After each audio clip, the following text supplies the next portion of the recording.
Hello, my name is Lucía Durá, and I am an assistant professor of rhetoric and writing at the University of Texas at El Paso in the English department. So the story that I'm about to tell you has come to me rather slowly through a series of events, a series of encounters, few with wise people, but mostly with pigeons. Through pigeons, I have learned a lesson about the racist, the bully, and the hater that lives within me. These words may sound rather harsh, and they can be, but I'm a believer that for every yin there's a yang, and that mistakes are progress. So this is as much a confession as it is a story. Let me explain. Pigeons. I'm talking about plain, ordinary pigeons, the kind that you see in the park, not doves, not turtle doves. Pigeons have become the measuring stick for beauty between my husband Michael and I. You see, Michael sees the beauty in many things. I think one of the reasons I fell in love with him in the first place was that everywhere we go, he's able to point to beauty in the background. So if I decide to take a picture of a beautiful building, Michael is taking the same picture, but of the tree beside it, or of a car, or of a shadow. So one day, Michael shows me the picture of a pigeon that he had taken. And he says, "Isn't it beautiful?" And I'm thinking, it's a pigeon. No, it's not beautiful. But he says, it has iridescent colors coming around the neck, and they're so unique. And I'm thinking, no, but it's a pigeon. It's ugly. It's an ugly bird, and it's a dirty bird. And that's where the conversation ends.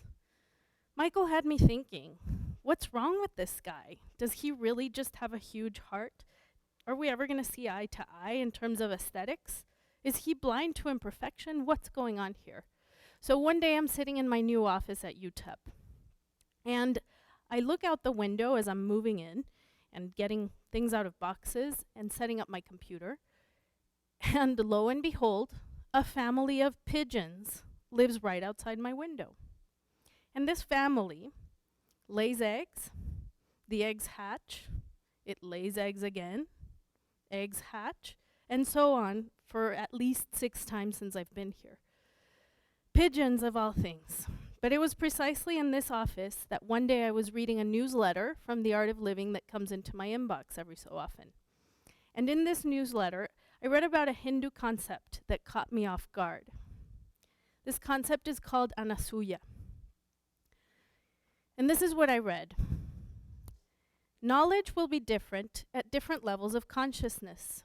At a particular level of consciousness, you will become anasuya. Anasuya is devoid of fault-finding eyes. If a mirror is dusty, you need a duster to clean it. But if your eyes have a cataract, any amount of dusting will not help.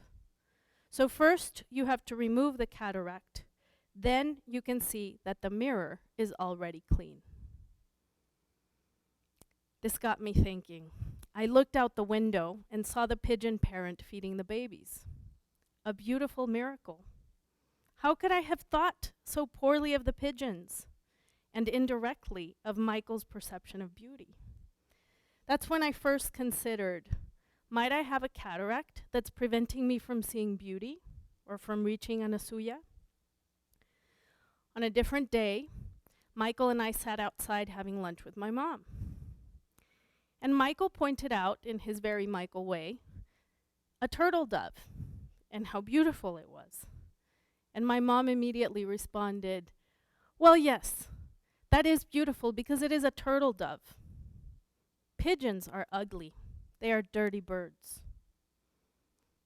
Eureka. All of a sudden, the memory of being a child and walking through plazas or town squares with my grandparents came into my mind. Just don't touch the pigeons, they would say. They are dirty birds. Of course, I love my mom and my grandparents. They have shown me love, and they have taught me to love. Not just that, but this rejection of pigeons does not solely come from them. A lot of buildings have spikes integrated into the rooftops or into the windowsills to protect the facade from pigeons. But I wonder, this whole time I've hated pigeons. What else have I hated? Have I hated other things because I have cataract in my eyes? I have learned as an adult that beauty is everywhere. It is in people, it is in nature, and it is even in pigeons.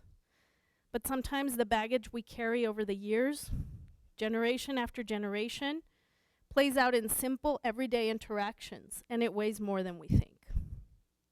We tend to think of racism and hate crimes as genocide or large-scale events, violations of human rights, and racism and hate are there. But it is everyday racism and everyday hate that is invisible, that creeps into our institutions in the form of microaggressions.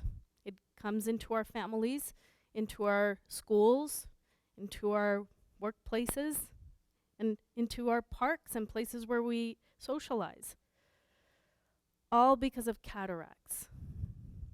And so easily, these microaggressions could become microaffirmation by removing the cataracts. So this series of encounters has taught me to look through Michael's eyes when my gut takes its usual route. I hardly say I hate something anymore. But if I'm ever about to, I stop myself and ask, do I really hate this? Or is there something in my eye? Thank you.